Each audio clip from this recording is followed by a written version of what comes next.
So now we're doing, is it pronounced Vikare? Or Vikare? Vikare?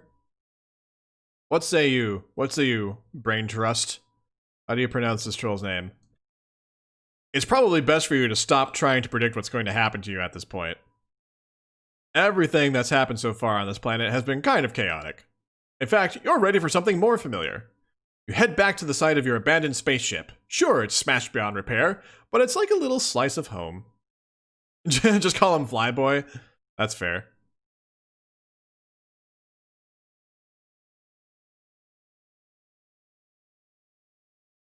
Yeah, Cotton Candy Mom is kind of like, it really is kind of like an OG Brenna fan.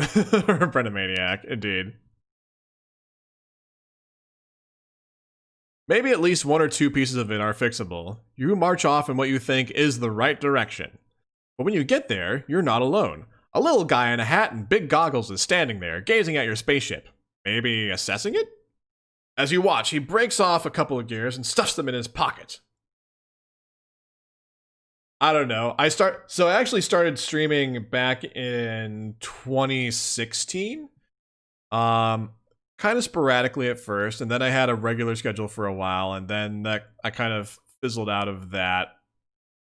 And then like summer of 2019, I stopped streaming altogether, and then I picked it back up summer of this year. So I had like a giga pause of my own in my streaming, so but yes. My parents are the OG Brenna Maniacs. Oh my gosh, yes. I suppose that's true. Hey, you clear your throat loudly. Oh, what kind of voice should I do for this kid? So my immediate impression of this kid is like, obviously he has like the pilot thing going on. And I'm imagining he's probably kind of like a big nerd about aviation, and is probably like kind of excited, so...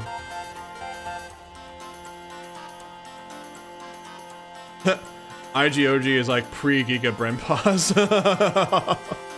that was certainly a combination. The peppy voice. Oh, Peppy from Star Fox. Good galloping gravy. Or I gotta like warm up to it. You're becoming more like your father, Fox. Use palms wisely. Try a somersault. It's like, good galloping gravy. Maybe a little more high-pitched than that. Good galloping gravy. Why, I've never seen the likes of you before. What strange wonders from the heavens have rained down upon us today? You quickly lose any indignation you were building up. He's smiling at you, and his words seem at least somewhat amicable. Teenage Grandpa? Yes, Teenage Grandpa. Yeah, the music is pretty fun, Nema. I agree. Oh yeah, some of the earlier quotes are from a while back. Maybe you got this all wrong. Maybe this is the next person you're going to get chummy with. You cut right to the chase. No point in beating around the ground leaf covering. That's probably what they call it on this planet. You let this guy know you're the proprietor of the spaceship he's stripping, and you're in mighty need of a new friend. A friend, eh? A bosom companion, a pal about town? I've seen nary a Tom and Dickus or Harry around these parts who might fit the bill. Oh, this dude probably has a bit of an old-timey radio voice too, so I think I'm kind of on the right track here. You were kind of trying to imply that this guy could be your friend. Is it too late to say that now? You try to imply it with your eyebrows. How do you imply... Like, how do you exactly imply friendship with your eyebrows? Like, what do you... Like... You're like... Hmm? Or is it like...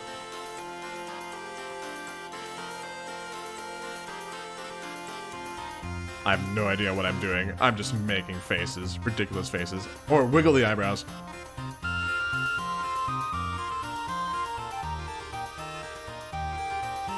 Feels so stupid. Oh my god. Let's see. Wiggles eyebrows platonically. Yes, yes. How do you wiggle them platonically?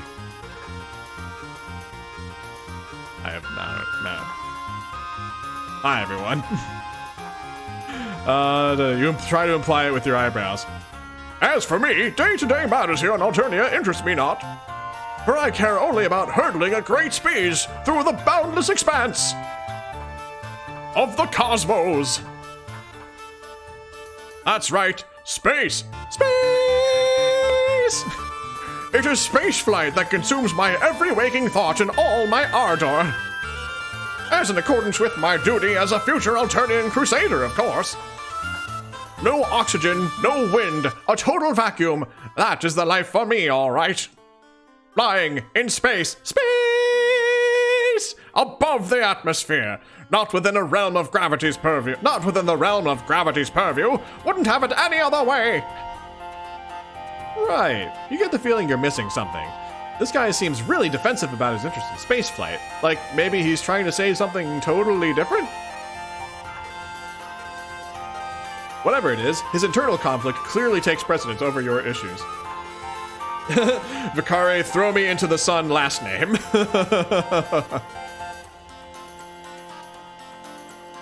Do your pets ever get confused by your changing voices? I don't know. Vivi's just kind of like lying there, just unconscious. I think Vivi only cares about two things: having a nice place to sleep and that I feed him twice a day.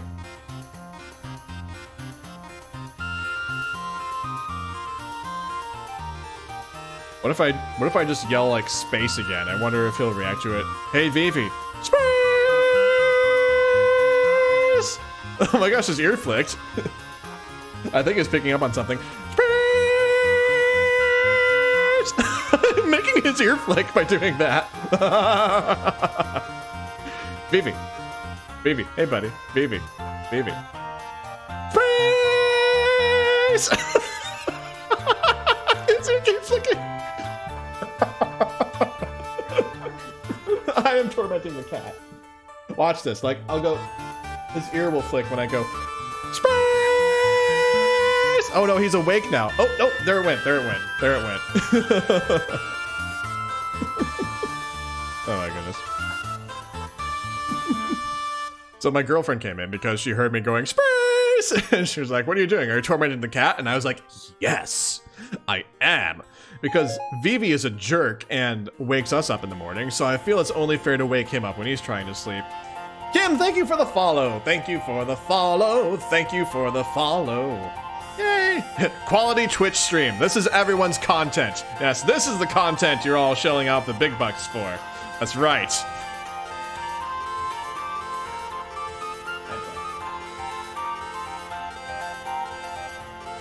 Okay, go back to sleep, pal. Go back to sleep. If you can. Oh, he's sneezing. Oh, look at the little kitty sneezes. Oh, are you leaving? No, you have to stay. You have to stay. It's in your contract. Okay, he's just giving himself a bath. It's fine. Damn, human slave bothering me again. Angry cat sneeze. Whatever it is, his internal conflict clearly takes precedence over your issues. He seems like a great candidate for a friend, despite the fact that his voice sounds like it belongs to over a newsreel about World War II. Oh good, we were kind of doing the right voice. I have just one query for you, sport, if I may be so bold. Do you also like spaceflight? Do you yearn to see the moon shining above, the clouds whipping by as you chase and tease the impish western wind? And then also keep going past that, up into space? Space! Okay, let's save. Okay, we can tell him you love spaceflight, or tell him you're not so sure about spaceflight. Let's go with not so sure about spaceflight. His eyes widen. You see them sparkle? Ah, I see. You're an individual with a more sophisticated palate. A real connoisseur of the buoyant arts you are.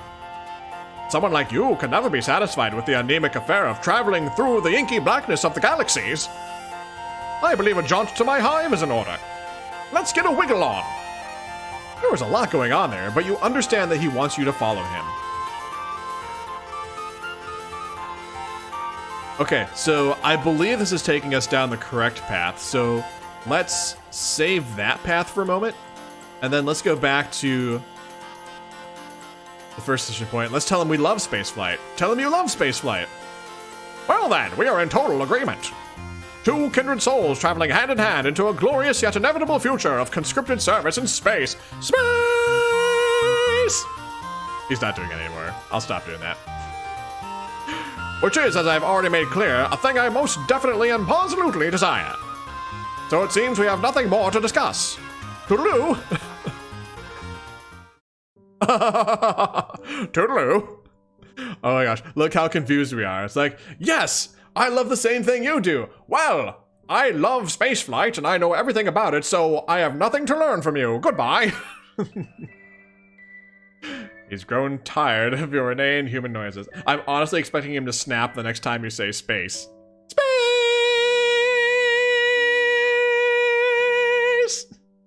Okay, his ears did move toward me. He does look a little grumpy. Maybe I should stop. My typing quirk is just capitalizing space. I don't use the space bar, I just type space between words. Like this. Okay.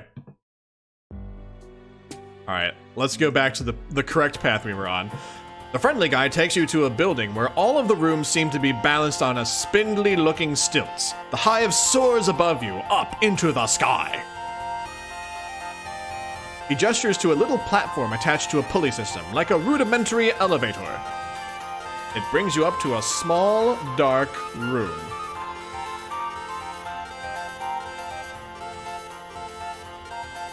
Okay, this hive looks really cool. Like, I like all the, models hanging and like all the posters and just like the colors. I dig this place. His house is pretty much what you would have guessed. The walls are covered in star maps and pictures of spaceships. You notice that many of them have cheery slogans splashed across them, saying things like, "Explore the galaxies because you're required to fulfill your duty to society," and "Enlist, travel, make friends, don't get cold." Your new friend doesn't seem too happy as he looks around the place. Just the hive for a dedicated spacecraft enthusiast, isn't it? You nod. You're not sure what this is leading to, but no one ever went wrong relying on non-specific and plausibly deniable agreement. Who am I fooling? You've rumbled me, a potential new chum. What you see before you is a collage of falsehoods. I'm nothing but an avatar of baloney. In truth, the myriad temptations and desires of space do nothing to tickle my biscuit. The thought of participating in the glorious eternal conquest gives me the screaming memes.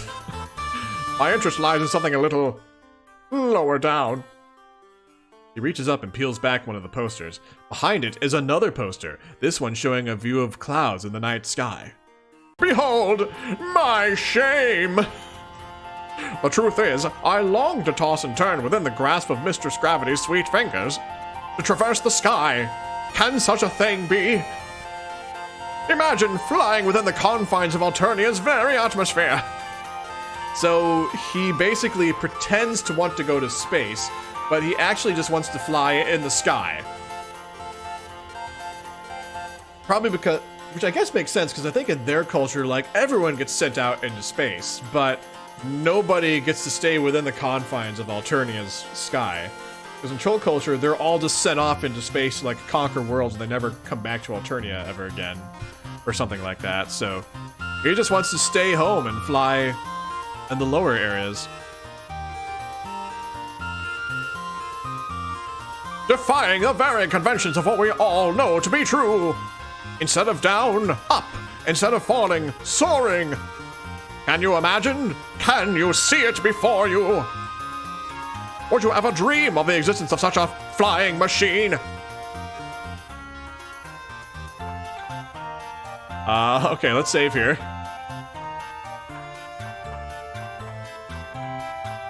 Let's tell him airplanes exist. I brought you here to show you my truth. And you treat me to mockery. An airplane? A plane that floats in the air? Flying machines are a serious business. I think you should leave. Oh no! All we did was tell him airplanes are a thing, and he was like, "No, get out, mammy!" after us as signs that point to airships? Oh my. Vikare, please don't enlist me, last name. Well, we blew that one. Alright, tell him we've never heard of such a thing. Let's pretend we don't know that airplanes exist. Yeah, actually, Chester, both of the bad endings on this leave the character just, like, confused. Like, both times, just confused. Ah, but the future is ours to build, my strange-hued and unharmed comrade. What do you think? Does it excite you? Do my ideas rattle your buttons? You can't help but notice that he's referred to you as a chum and a comrade, but friend hasn't made an appearance yet. Do synonyms count? Or is it just a tick of his speaking style? You look as earnest as you can and nod vigorously. You are almost positive this is the thing he really wants you to express interest in. Aha! The truth will out! You and I share this furtive passion for the indulgences of the air. A dialogue between a troll, a flying machine, and the stars. But further away from the stars than we would be in an airship. I cannot stress enough how different of a thing this is. You can't decide between nodding and shaking your head here, so you furrow your brow and do your best to look thoughtful. Like maybe you are contemplating the differences. This fellow's demeanor towards you is definitely shading to the more temperate climate zones. However, certain physical needs are starting to assert themselves. You're still pretty banged up from your previous adventures, but right now the aching of your stomach is screaming for attention. You humbly ask your friend to be if there might be any chance of getting a bite to eat. Ah, but of course. Why, if I had known you had a rumbling in the old digestion bladder, I would have shut my yapper toot sweet. Time for a good old nosh, a yumma-rooney, what ho! Now, how should we attain the victuals? We could venture into the great unknown, which is to say, out of my hive, or we could stay here, beholden to whatever twists and turns Lady Fate has in store for us in the nutrition block. What say you, new timer? Oh, dang, we have another decision point. This has not happened yet.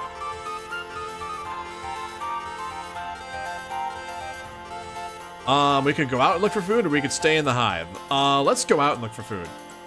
From your budding chum's words, it sounds like he himself isn't sure if there's any food in the house. Best to risk it and go outside. You tell him your decision. Top choice, buckaroo. Foraging is how I while away most of my time, after all. There's just one small matter to trouble the old brain power. If we are venturing out into the unknown yonder, we should obtain some chow for my Lucis as well. He'll be a real grumpy Gustav if he goes too long without his nosh. You draw yourself up proudly. It's taken a lot of bizarre run-ins and harrowing close shaves, but you know all about Lucises. You inquire about Gustav, was it? Ho ho, what a card you are. No, my Lucis. I call him the Canary.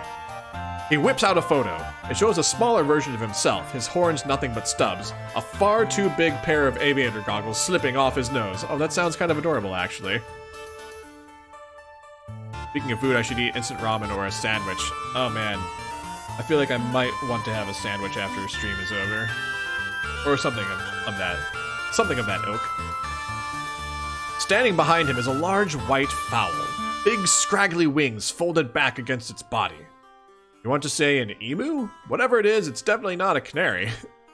Its beak touches the top of your pal's head with something that might count as affection. He's not a persnickety sort. Oh, hey everyone. We have someone else here in the room with us.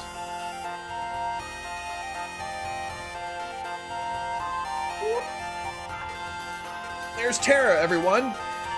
Tara has joined us. We got some free Tara today. Actually, I wonder if I can get both of Tara and Vivi on camera at the same.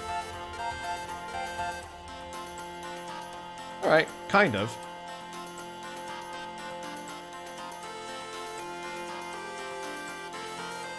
If Vivi decides to lie back down and put his head in the shot, then we'll have two fur babies on camera. Hey, buddy.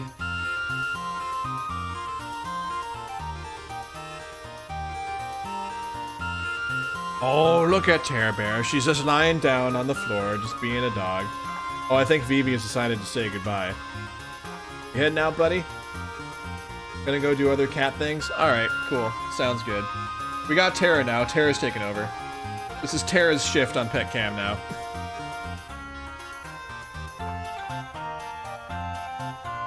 I don't know why Brennabot is just... Oh, actually, maybe Brennabot is only doing text because Brennabot's not a subscriber. I think Brennabot needs to have a sub in order for that to work. That's why it stopped working, so I'll have to remove that command. Oh, I smile. You know what? After we finish Vikare, we will give Tara a treat and give people a chance to boop the snoot. So thank you for that. We will redeem that at the end of this vignette. The moment Vivi's not the center of attention, he just leaves. That's right. He's not a persnickety stalk. All kinds of bugs and leaves will tickle his fancy. Shall we away? Shall we greet the horizon that rushes forward to meet us with astounding grace? Shall we give ourselves over to the current of time's great river? Sure, you tell him. You can leave the house. It's getting a lot easier to pay attention to only the words this guy says that actually make sense. You kind of enjoy his way of speaking, though. If nothing else, it gives you the feeling that he's really excited about this food quest you're going on together. Your alien pal leads you back down through the pulley system and outside again. The trip is not so easy on your bruised ribs. The thing about walking is, when you walk, your body moves. You've had better times, is all you're saying. You indicate as much to your companion. Oh boy, I hear ya. Moving while attached to Alternia's surface is the worst kind of hooey. Oh, no, McCatnip, what I was saying is that it's not working because Brennabot is not subbed to the channel. I think it worked for a while because there was a time a while back, I remember, when someone gifted like 5 subs or something like that, and then Brennabot accidentally got one of them. So someone like accidentally gifted a sub to Brennabot. So I think that's why the emotes for Brennabot worked for a while, and I think that's why they stopped working. It didn't occur to me until just now, so. Oh, you were answering Bookworm. Oh, okay. Oh, okay, I see. I missed what Bookworm said. Got it, okay. But anyway. Point is, that's why it's not working. So I might just remove that command, actually. Alright. The moment when autonomous flight is inverted, the moment when autonomous flight is invented trembles ever closer to the present. Can you hear it approach? A wail of a distant klaxon, a call to adventure. It beckons us forward through the years, a golden thread stretching ever onward to that glorious inevitability. That's not what you meant, but his excitement cheers you up a little. Maybe you will feel better in the future when someone invents flight on this planet. Certainly by that time, either you'll be further along in your healing or dead. Either way, thinking about that future brings a little rosy glow to your heart. You ask your buddy where you're going next. When you can't use your own emotes because you haven't subscribed to yourself. Oh my. The world is our bivalvular sea critter. Oyster. I get it. The world is our oyster. We'll go wherever the wind calls our names. Great. But if it's a short-term answer you're inquiring after, there's a specific plant the canary likes to eat. It's got white petals and leaves as red as a troll's most lurid desires. Would you give a holler if your bulbs fall on something of that persuasion? You agree to keep an eye out. You continue trudging along beside him, wincing whenever your steps jolt your injuries. Maybe a little conversation will help distract you. You ask your new friend what got him so interested in flying in the first place. What could be better? Up there, free of worldly concerns, a wind in your face and the horizon at your back. Seeing the continents spread out below you. Finally feeling that your personal aesthetic is appropriate for the given circumstances. He's like a cosplayer without a con to go to, basically. You chew over this one for a minute or two. It seems like what really makes this guy tick is the travel and adventure thing. Or maybe that's just what you're getting from his general demeanor. General demeanor? And pretty much everything he said up until now. You're nervous to bring up anything that might make him dislike you, but in the interest of bonding, you forge ahead. Aren't there, you say with apprehension, maybe some similarities between flying and space travel? Like, maybe being in a spaceship could satisfy some of these urges? What? There may be some superficial similarities to trick the common troll, but in essence, the blood pusher and soul of each, as different as night and day, as a mountain and a ditch, a star and a mud puddle. Don't get a fellow wrong, space travel is fine. Well, it's the only way to satisfy our bloodthirsty and nearly immortal overlords, and I look forward to such a time when I can be of service in the eternal millstone grind of the intergalactic conquest. But it's missing the punch, the pizzazz, the kaboom, the chug beast's honk of it all. Just as you feared, you've stepped in it now. You're struggling for a response when out of the corner of your eye you spot a cluster of white flowers. Relieved, you point them out to your companion, who races over to gather them. But when he holds one up, you can see it has blue leaves, not red. Your shoulders droop. Seems like all you're doing is disappointing your buddy, who has been so nice to you, or at least that's what you think you've read between the lines of his confusing speaking style. Fear not, my smooth-headed compatriot. These are not the Lucis rations we sought. But this plant is people chow. What I mean to say is, we can eat it. Since we are people, it's food for people, not food made of people. To be clear. He comes back with a fistful of the flowers and hands you one of the blue leaves. You're not at all sure that food that's safe for your buddy will be safe for you as well. But at this point, you don't have much to lose. Besides, with the way your stomach is groaning, it might as well be a perfectly seared steak. You put it in your mouth. Chewing on the leaf, you feel even more affectionate toward this guy than before. You were worried this trip was just turning into an excuse for him to run some kind of household errand, but he really did find you something to eat. You are desperate to find some way to show him that you understand his interests. You want to connect to him on a deep soul level. Anything to get him to look at you with that treasured glow of friendship in his eyes. Whenever he mentions space travel, he talks about how it's something that he has to do, some kind of necessary obligation. So maybe there's a reason he's fixated on an activity that's similar, but just a little different. Maybe he doesn't want to do the required thing, the space conquests, but doesn't have it in him to rebel entirely all the way. Maybe airplane flight, or whatever similar thing he's envisioning, is a compromise between what he has to do and what he wants to do. A balance, like all must find, in order to live as an individual in a society that shapes one's desires from birth. You cautiously open your mouth, heart pounding. You venture to ask your pal if he maybe would rather not satisfy the demands of the bloodthirsty overlords? If maybe a part of him wants to get into his flying machine and, well, leave? For real?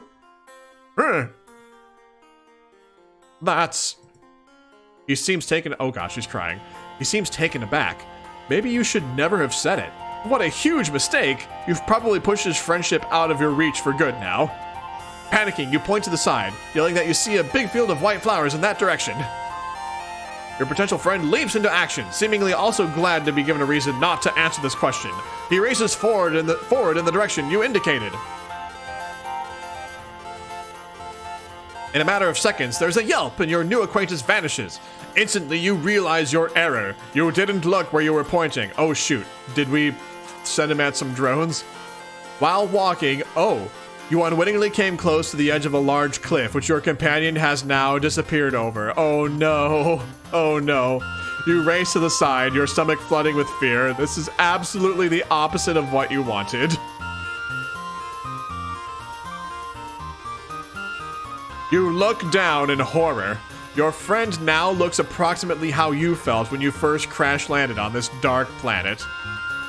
He's conscious, his face frozen in shock, but one leg is twisted underneath him in a nasty way. You may not be familiar with his alien anatomy, but you're almost positive that it shouldn't look like that. Oh no. You did send him flying though. Oh my gosh, McCann. Oh my gosh. Not wrong. You call out to him in distress. Sure, he's going to castigate you for your mistake. The strangeness of his language won't make it hurt any less to lose this guy's trust forever. What ho? Hello, Calais! His voice floats up from the ground below, weak but somewhat jovial? Is it possible he's not angry? Oh, joyous happening! Oh, delight for the body and the spirit! Did you see? Did your being absorb what occurred before your very visage? I flew! Soared through the air! Oh my god, McCatnip is right! Oh my god. Just for a moment, but it happened! An ecstasy like none I've ever known! You hesitate. Is it really possible that he could be taking this so well? That maybe your big fuck-up was a step in the right direction after all? It's definitely a little worrying to hear him celebrate a dangerous fall, but none of that matters if you can secure his friendship at last. My strange associate, come on down here. We will celebrate in the grand fashion this eve. How did you know? McCatnip, how did you know? And a brief sojourn through unfettered air would bring me such joy. You're a fine fellow, and a truly superb friend. Friend! Your heart lifts with joy. He said it! Of course, now you have to find some way to climb down a cliff with your messed up ribs, not to mention figuring out how to transport someone with a broken leg back to the house. You're not really sure if that's possible, or when the adrenaline that's got you this far will give out and force you to succumb to your own pain.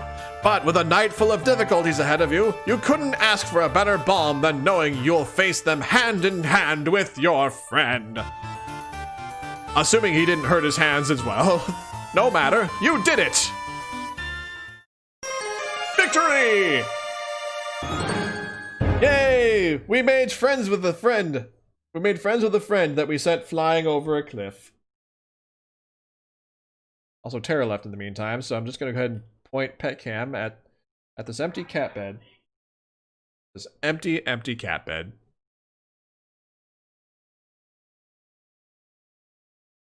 Alright, we still have one wrong path to take. So let's stay in the hive. And then after we finish this branch, we will give Tara a treat and boop the snoot, and then move on to one more potential friend. You tell him any food he has in the house will be fine. Surely staying here will get you fed more quickly. No problem at all, my fine and fervent fellow. However, I believe two kindred souls such as ourselves have more ways of communicating than mere words alone. I think I'm grasping the meaning behind your request. The signal from your transmitter is pinging my cranial orbs receiver. I can see what you're truly after is food for the soul. You definitely meant food for the body. You look for an opening where you might gently correct your new buddy, but he seems to be working himself up to say a lot more things. The delectable nutrition of what a troll's truest being craves. A sustenance of thought, of imagination, of desire. That which nourishes the self better than the finest grub noodles. Art, passion, science. You must have a hankering to see my flying machine design sketches. Despite your troubles, you can't help but think his enthusiasm is kind of sweet. You nod weakly. You make one last attempt, indicating that food might strengthen you to fully appreciate his work. No need to worry. I am fully confident in your ability to take in my glorious blueprints. And you have shown yourself to have quite the sturdy noggin and a discerning gander bulb. I would welcome your input. Warmth blooms in your stomach. It feels nice to hear him compliment you. You're not sure what you've actually done to earn his praise, but you definitely don't want to ruin this now. Maybe seeing his designs will be fun, even on an empty stomach. Maybe it really will nourish you on a level that will help you forget about the prosaic earthly nourishment you thought you wanted. Tell him you're in. You're in danger. Not so fast. That which I am planning to reveal to you is what I keep closest to my torso pillar. Torso pillar. Art. It's not that I don't trust you, my footloose and horn-free cohort. But I think I would like to trust you a little more before vivisecting myself. And displaying my bleeding organs before your penetrating gaze. Which is a metaphor for exposing my portfolio. Might I trouble you to participate in a small trust trial? No problem, you tell him. Your bud insists you make yourself comfortable while he gets a few supplies. After a few minutes, he returns with a fistful of fabrics in different colors. Here's what's been bouncing around the old brain box of mine, buddy-o. I'm going to tie this blindfold around your face. Then I'm going to give you some instructions. and you're going to try to locate the case where I keep my treasured sketches. If you can find it, it's gotta mean we trust each other deeply. Like two wings working in unison to achieve liftoff. If that's how wings work, I'm still figuring out the principles of the matter. What a romp. Are you up for it? It's too late to turn back now, and really, you don't want to. It's kind of a relief to have him tell you what you can do to earn his friendship in plain terms. Well, as plain as this guy's terms ever get. You give him a thumbs up. Now we're on the trolley.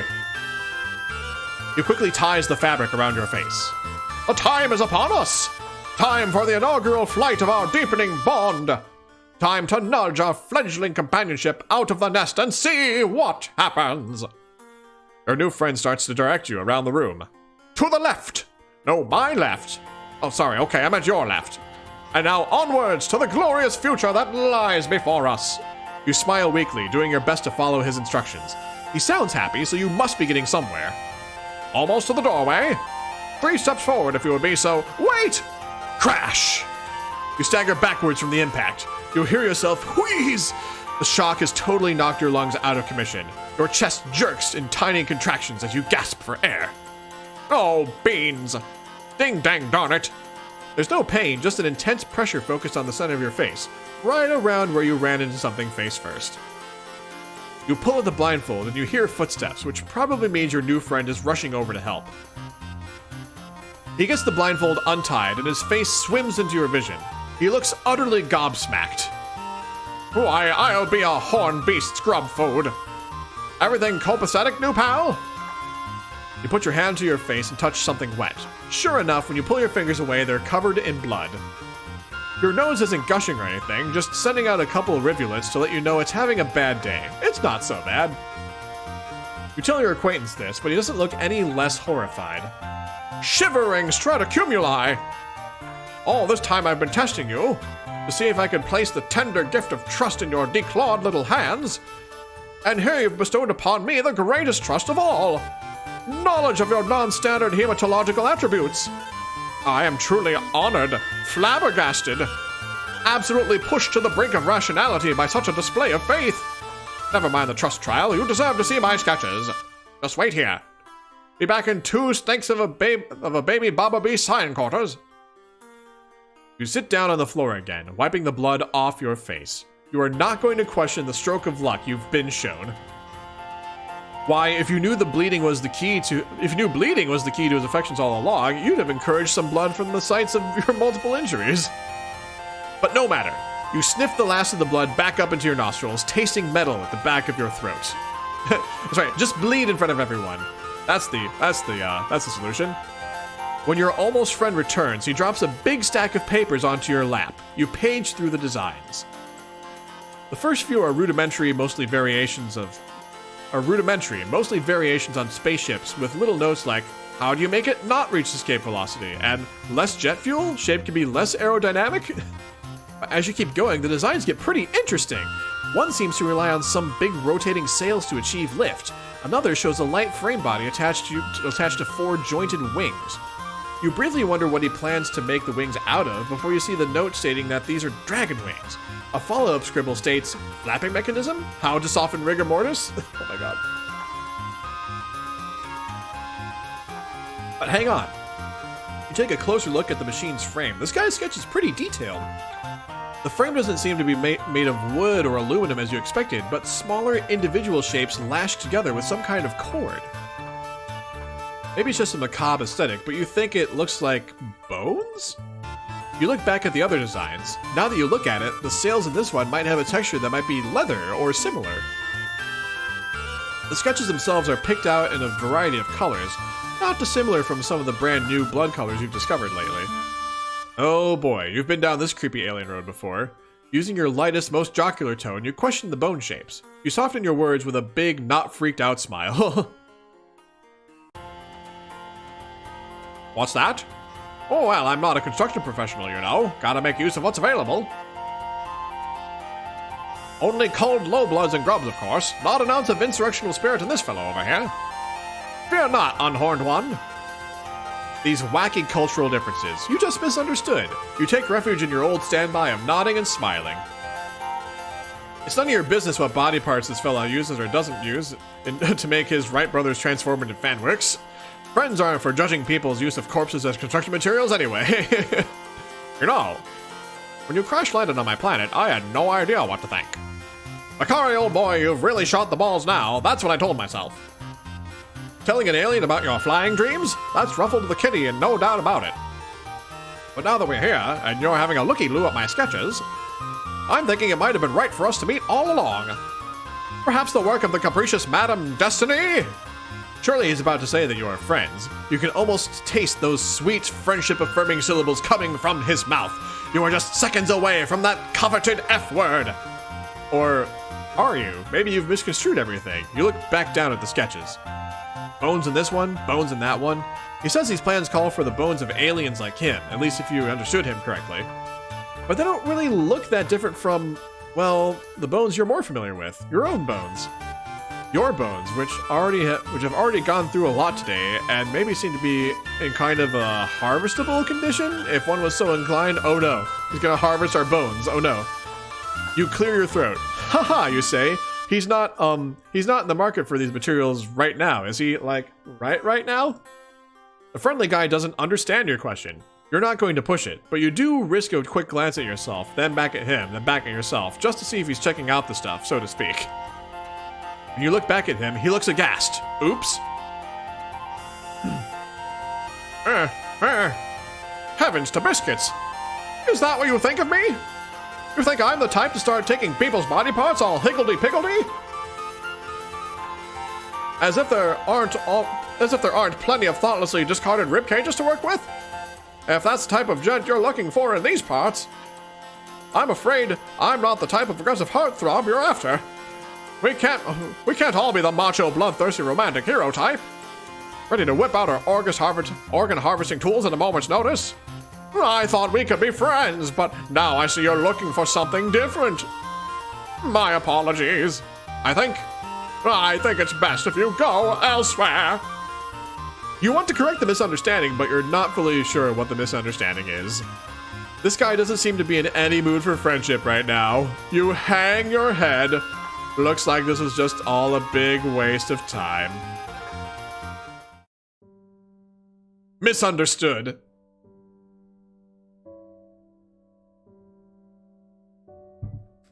And that is how we ultimately mess things up with Vikare. And he's confused again. Yes, absolutely. All right, so that is the end of Vikare. We'll do one more. We're gonna go over time a little bit, but that's okay. I wanted to get 3 knocked out in streams. So that was volume 4.